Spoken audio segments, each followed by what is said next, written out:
Au Bénin, nous sommes à 16 jours de la nouvelle échéance annoncée pour le premier tour de l'élection présidentielle, mais les cartes d'électeurs peinent toujours à être disponibles. 35% de production du précieux sésame à ce jour, seulement 3 départements sur 12 entièrement servis.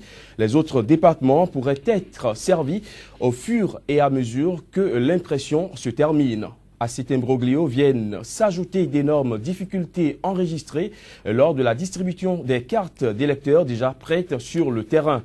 Un triste tableau que nous allons passer au décryptage au cours de la première demi-heure de cette émission. Nous allons revenir juste après les informations de la rédaction pour ouvrir le dossier du jour qui sera consacré à des points spécifiques du projet de société du candidat Sébastien Adjavon. Les volets économie, emploi, santé et sécurité sociale seront abordés par Célestin Aonon, membre de la cellule des experts du candidat. Nous sommes le jeudi 18 février de l'an 2016. Mesdames, Messieurs, bonjour et merci de nous rejoindre sur SICA. Vous êtes bien sûr votre émission 100% Bénin. Voici pour commencer la revue des titres à la une des Canards béninois parue ce matin. Kadjovia, mettons-nous bonjour. Bonjour Emmanuel Kepi. Les quotidiens béninois sont déjà dans les kiosques ce jeudi matin. Avec vous, nous allons avoir un aperçu de l'actualité telle que relayée par les journaux. Ouais, pour commencer, je peux vous assurer que la moisson n'est pas trop bonne, mais la qualité y est. Et nous démarrons donc avec Actu Express, le journal de Médéric François Gongo qui titre en manchette présidentielle de 2016, Sébastien Germain Adjavon en pole position. Des qualités avérées pour l'essor du Bénin, une adhésion largement au-delà des attentes. Bonne nouvelle, scrutin présidentiel du 6 mars 2016, Sébastien Germain Adjavon, la grosse attraction. La nouvelle Gazette, élu coordonnateur pour la campagne, Emmanuel Koyi bloque Godomé pour Adjavon. Et puis présidentiel de 2016, le 8 francs des jeunes de Dassa à Sébastien Germain Adjavon. La nouvelle Tribune, Université de Parakou, Bio Tchané accueilli en Messie. Présidentielle de 2016, les travailleurs de la Sodeco choisissent Talon. Le mouvement Conscience et République opte pour lui également. Impression et distribution des cartes d'électeurs. Le CNT sort de l'ombre sans convaincre. La tribune de la capitale présidentielle de 2016, l'intégralité du projet de société, le Bénin gagnant du candidat Lionel Zissou. Et puis course pour la magistrature suprême, les travailleurs des usines Sodeco apportent leur soutien à Patrice Talon. Le potentiel sur les traces d'un présidentiable, Akhenatonde, un homme au destin présidentiel. Dernier virage du scrutin présidentiel, les 2 semaines pour convaincre les électeurs de demain. Et puis à la cité des Kobourou, le week-end écoulé, Talon, le candidat des agents de Sodeco. Ils disent pouf à Yahi et son dauphin. Le soleil levant, présidentiel de 2016, la jeunesse de Dassa se mobilise derrière Sébastien Germain Adjavon. Et puis tractation politique dans le département de l'Atlantique. Christophe Haïssi connecte Abomey Calavi à la vague bleue. Emmanuel Koyi, officiellement installé coordonnateur de ASG dans l'arrondissement de Godomé. Et puis, imbroglio autour de la distribution de nouvelles cartes d'électeurs. Le CNT écosse l'épi. Même pain pipe, même tabac. C'est une interrogation à la une de Soleil Levant. Leader d'Afrique, présidentielle 2016, Adjavon Talon, 2 grands concurrents pour l'ultime combat. L'économiste, fauteuil présidentiel, les agents des usines coton optent pour Talon et puis Nord-Sud quotidien pour terminer. Course à la marina, les travailleurs de la Sodeco s'engagent pour Talon. Voilà, c'était le premier tour de la revue des titres à la une des journaux parus ce jeudi au Bénin. Quand nous mettons-nous, on prend rendez-vous avec vous pour tout à l'heure pour une seconde partie de la revue des titres à la une des quotidiens béninois. Mais avant de retrouver les canards, la question de la production et de la distribution des cartes d'électeurs demeure la préoccupation majeure de l'heure. Le débat, on le fera avec nos débatteurs en plateau. Sika TV fait escale au Bénin. Pendant toute la période électorale, retrouvez désormais sur notre chaîne panafricaine un programme matinal dénommé 100% Bénin, exclusivement consacré à l'actualité sociopolitique au Bénin. Pendant 2 heures, la politique, les questions de société et les grands dossiers de l'heure seront décryptés avec des éditorialistes, des professionnels des médias, des acteurs politiques et membres de la société civile. 100% Bénin sur Sika, c'est une fenêtre ouverte sur l'actualité au Bénin du lundi au vendredi de 7h à 9h, heure de Cotonou. 100% Bénin, c'est désormais sur Sika, le vrai visage de l'actualité en Afrique. Cafouillage dans la distribution des cartes d'électeurs au Bénin. La situation est d'autant plus inquiétante que les organisations de la société civile du pays ont tiré la sonnette d'alarme mardi dernier. Pendant ce temps, le Conseil national de traitement annonce que seulement 35% des cartes d'électeurs sont déjà produites à cette date. Et pourtant, nous sommes à 16 jours du scrutin et le code électoral prévoit en temps normal un délai de 15 jours pour la distribution du passeport électoral. Mais quelles pourraient être les conséquences de cette confusion sur le bon déroulement du scrutin? Comment éviter le pire dans ce virage d'incertitude? Autant de questions que nous allons aborder avec nos débatteurs qu'on ne présente plus. Kodovia Metonou, journaliste à la rédaction de Sika TV, et bien entendu honoré Benjamin Naoum, journaliste et rédacteur en chef de Radio Soleil FM au Bénin. Bonjour à vous et merci d'être sur ce plateau. Alors, avant de lancer le débat, je vous propose d'aller suivre la déclaration faite hier par le coordonnateur du Conseil national de traitement, CNT. Il n'est pas un secret pour personne que les opérations de production et de distribution de cartes d'électeurs connaissent un retard préoccupant. Dans sa décision DCC 16044 du 11 février 2016, la Cour constitutionnelle a autorisé le Centre national de traitement, CNT, à procéder aux opérations d'achèvement du processus de production et de distribution des cartes d'électeurs pour l'élection présidentielle du 6 mars 2016. L'état des lieux fait par le CNT le 14 février 2016 se présente comme suit. Point de la production et de la distribution.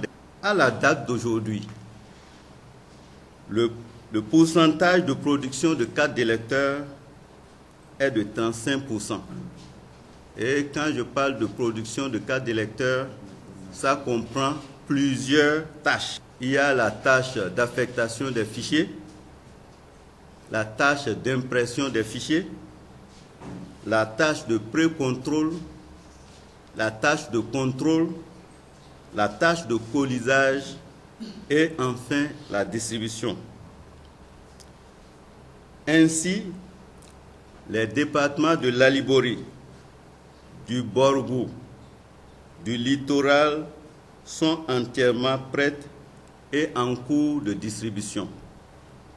Pour ce qui concerne les autres départements, cette distribution se poursuivra au fur et à mesure que l'impression est achevée au niveau de la commune. Le point du matériel de production des cartes d'électeurs.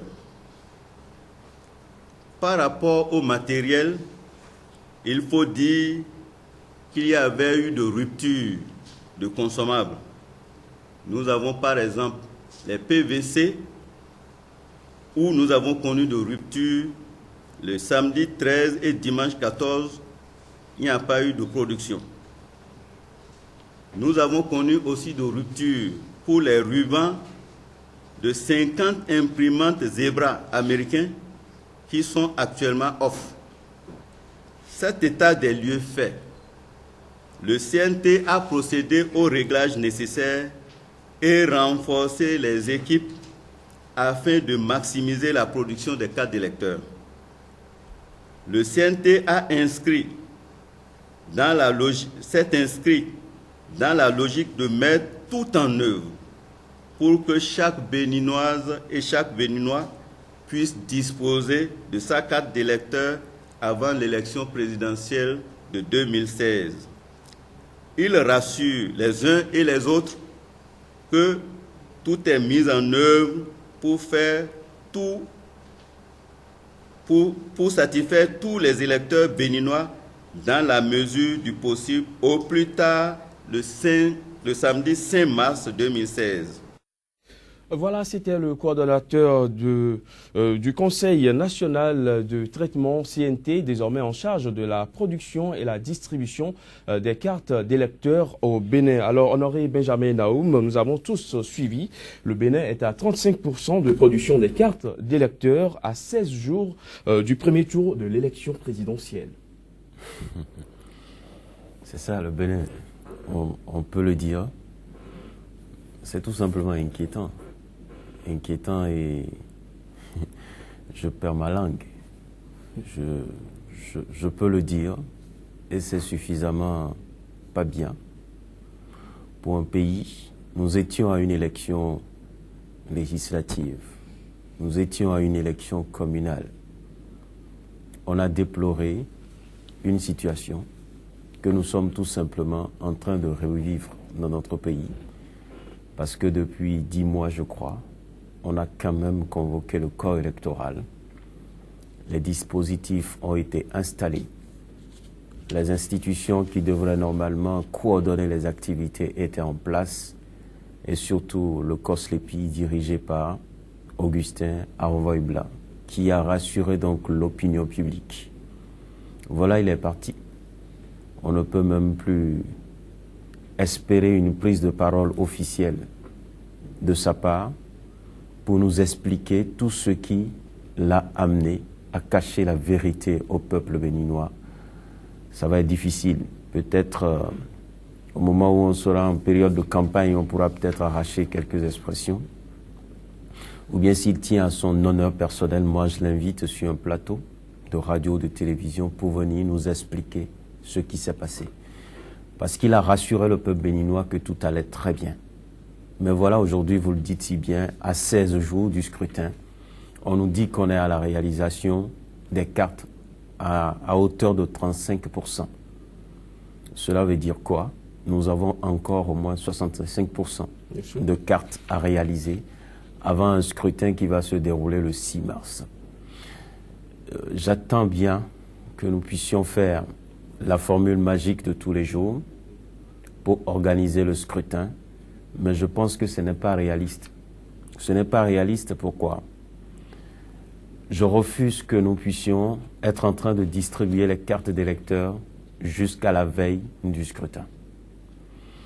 Ce qui est évident, il y a certains qui ne pourront pas retirer les cartes d'électeurs avant le jour du scrutin. Cela veut dire que sur le terrain également, on aura les cartes d'électeurs dans les mains des personnes que nous ne maîtrisons pas. Et donc, on peut faire toutes les manipulations possibles avec ces cartes d'électeurs. Nous sommes dans un pays où le vote par procuration est autorisé. Cela veut dire quoi? Vous verrez dans certaines régions de notre pays des ouvertures de cahiers pour dire que certains ont reçu procuration pour voter pour d'autres, alors que ces gens n'ont jamais reçu de procuration. Des vrais détenteurs, des vrais autres ou bien des vrais titulaires des cartes d'électeurs. C'est ce qu'on a planifié. Et c'est ça qui est en train de se produire. J'insiste, tout ceci a été planifié. Planifié par ceux qui dirigeaient le COSLEPI, par une machine du pouvoir D'autant plus que qu'est-ce qu'on nous a révélé par la suite? C'est qu'on n'a pas donné à temps les moyens, alors qu'on rassurait l'opinion publique de ce que tout allait très bien. Et c'est à la dernière minute qu'on nous annonce ça. Ça veut dire que les gens savent très bien ce qu'ils ont fait jusqu'à présent. Et là, c'est pour nous mettre dans une situation difficile. Comment vous pouvez imaginer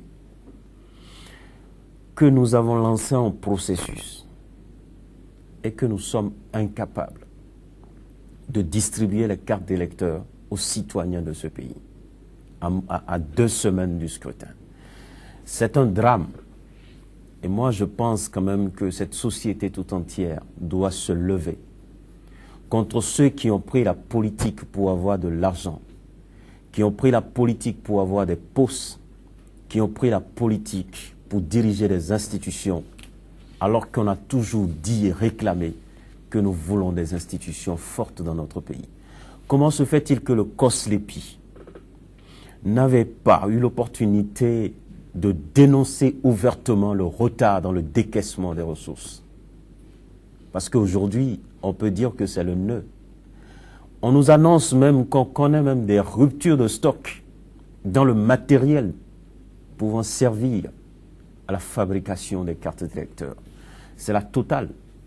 Je dis une fois encore, c'est la totale et ça dépasse l'entendement. Et ce complot, c'est ourdi contre qui? Contre le peuple, tout simplement. On met les nerfs des populations à rude épreuve et c'est bien dommage pour notre pays. Alors, nous allons revenir à vous tout à l'heure, mais quand je viens mettons-nous sur ce plateau, nous venons de suivre ensemble le coordonnateur du CNT et tout porte à croire que l'horizon est toujours sombre. Merci. Je crois que j'ai vu un coordonnateur suffisamment embêté dans son rôle. Parce que M. Kassimou, pendant longtemps, a été cité dans ce processus, aussi bien par le président qui a eu le temps de gérer la LEPI que nous pouvons qualifier de cafouillage, au moins celle qui nous a conduit à l'élection législative. Mais je trouve aujourd'hui que ce qui se passe aujourd'hui au niveau du CNT, c'est pratiquement les titres que j'ai évoqués tout à l'heure à la une de certains journaux, quand je prends par exemple la Nouvelle Tribune qui dit que le CNT sort de l'ombre sans convaincre. Et c'est exactement la même chose que le COSLEPI qui se passe. D'abord, on ne sait pas pourquoi on ne livre pas le nom de l'opérateur qui a démarré le processus et qui nous a conduit à cette faille-là. Je crois qu'il y a beaucoup de propos ou dates qui confortent les déclarations de Honoré, parce que quand vous prenez la nouvelle carte, il n'y a aucune innovation qui soit apportée. C'est le même nom, c'est le même numéro attribué à l'individu qui est affecté à la carte, si ce n'est juste que la forme qui a changé. Alors, mais si c'est le cas, alors qu'on disposait d'une base de données au départ, pourquoi ne pas commencer par imprimer ces cartes-là au fur et à mesure?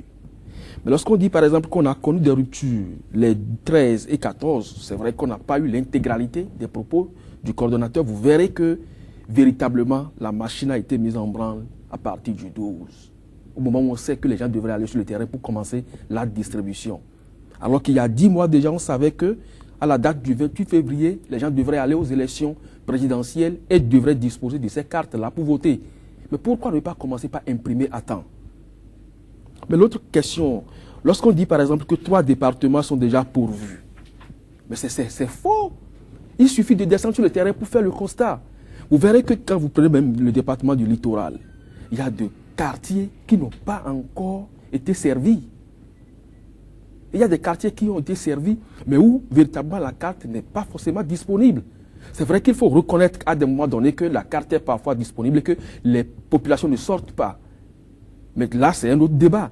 Mais sur le terrain, vous verrez que effectivement la carte n'est pas disponible ou servie dans les quartiers des départements cités comme étant déjà servis ou pourvus en carte. Et le grenier, moi je ne sais pas sur quelles statistiques les gens se sont fondés pour nous avancer des chiffres, comme quoi il faut servir d'abord telle localité au détriment de telle autre, mais lorsque vous prenez la commune d'Abomey-Calavi, qui est aujourd'hui une cité dortoir de Cotonou, c'est un gros grenier électoral. Et les responsables de cette commune-là sont montés au créneau et vous les suivrez aussi. Pour dire, mais attention, les gens viennent frapper à nos portes. Et jusque-là, on n'est pas servi. On a dit qu'en 72 heures, on est passé à presque 90% d'impression de cartes pour la commune et qu'en temps normal, la distribution devrait commencer ce jeudi. Nous attendons donc de voir.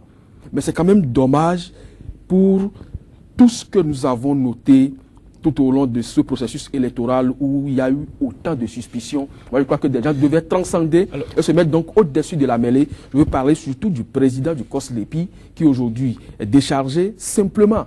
C'est suffisamment grave.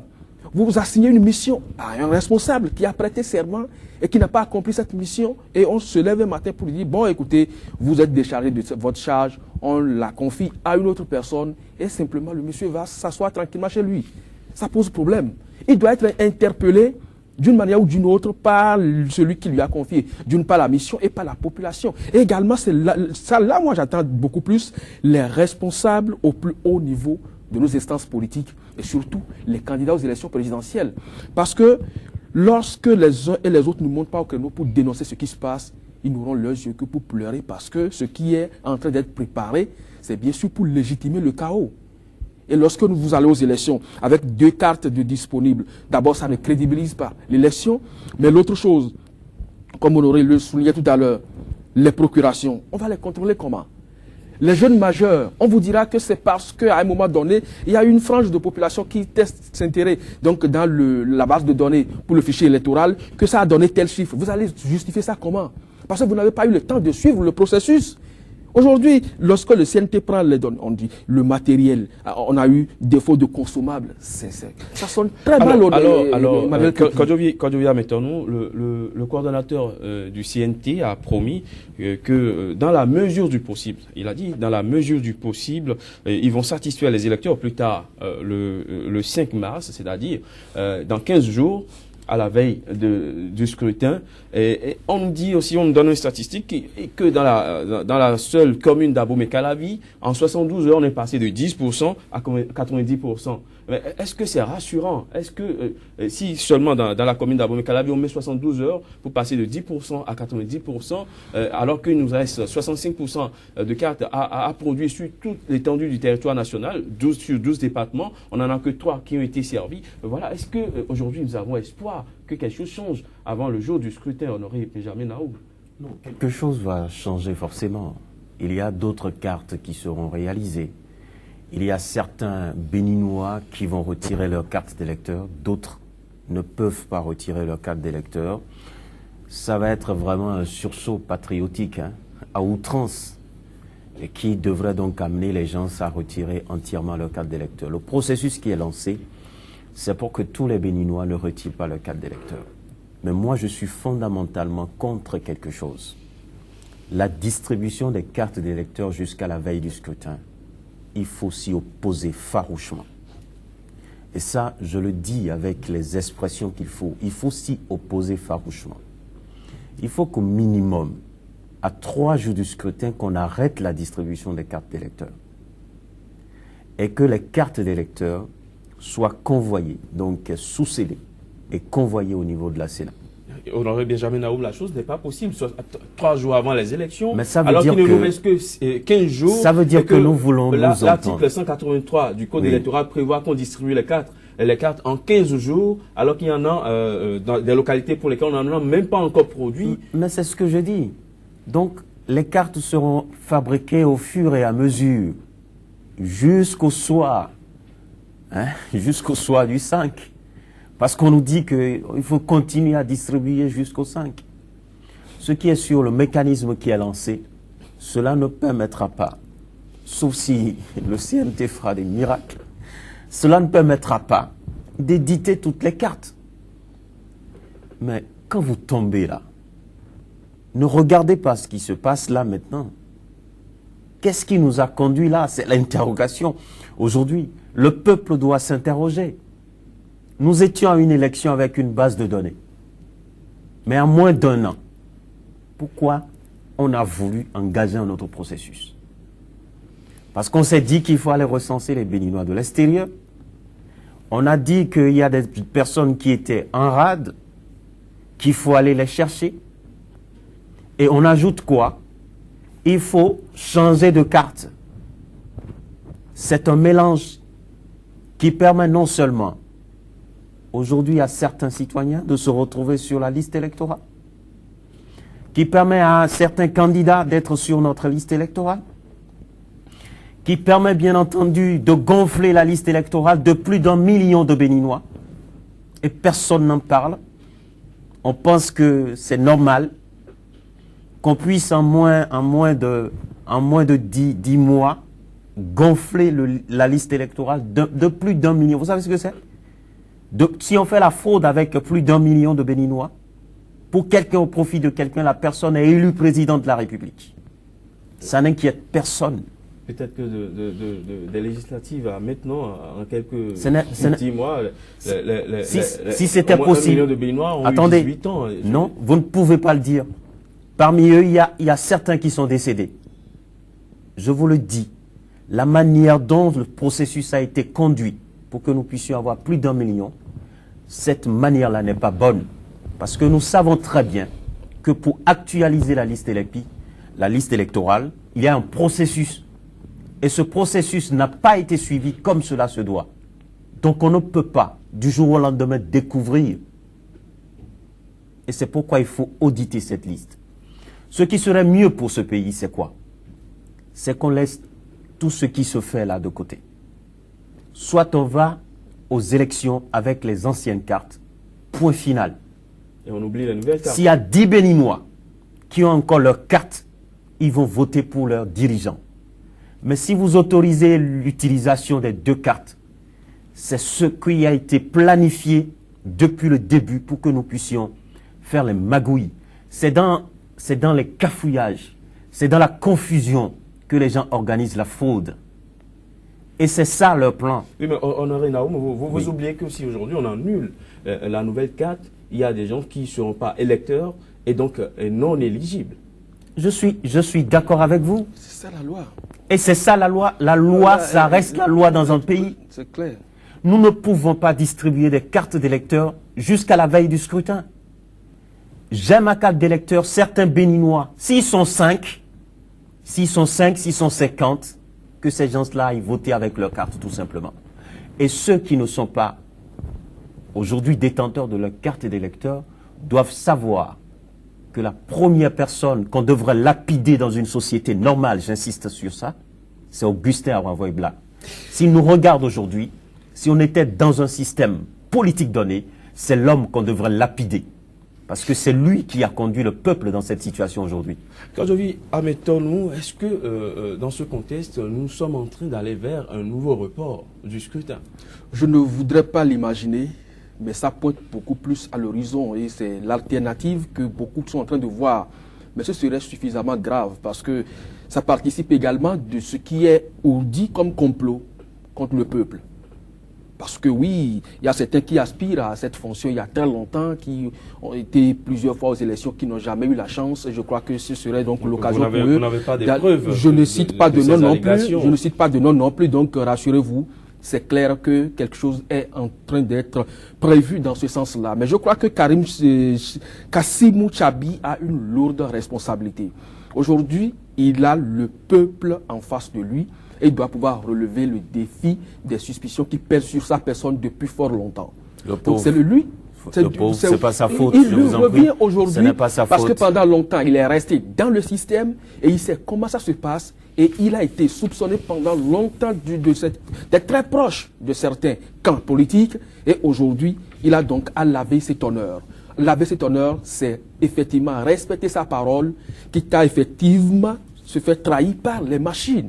Parce qu'il a dit qu'on va dépupler. Vous donnez une lourde mission à Kassimou Tchabi. Non, mais je crois que c'est sa responsabilité. Parce qu'aujourd'hui, les machines sont à sa disposition. Il doit pouvoir donc, comme il a promis, doubler l'effectif et donc imprimer les cartes pour que chaque citoyen, comme on aurait le souhaité tout à l'heure, puisse disposer soit de la nouvelle carte ou qu'on laisse carrément cette histoire de nouvelles cartes tombées et que tout le monde aille aux élections avec les anciennes cartes, les cartes qui nous ont conduits donc aux législatives et donc partir sur un même pied d'égalité, quitte à exclure X ou Y si entre-temps ils ne remplissaient pas les conditions. Vous le disiez tout à l'heure, la loi c'est la loi et elle s'applique à tout le monde dans le même contexte. Donc je crois que dire aujourd'hui que certains ne se sont pas inscrits donc sur l'ancienne liste, par conséquent, il vaut mieux respecter la nouvelle liste et pénaliser d'autres, les nouveaux majeurs. Vous allez en faire quoi? C'est triste hein, pour ce qui nous arrive. Merci, c'est bien merci à triste. vous. Vraiment triste, les amis. Mais merci à vous, Kondjovia Metono, merci Honoré Benjamin Naoum pour vos différentes analyses. On reviendra certainement sur le sujet puisqu'on n'a pas eu assez de temps pour aller dans les détails. Mais ce sera tout pour la première partie de cette émission. On fait un tour du côté de la rédaction et on revient juste après le journal.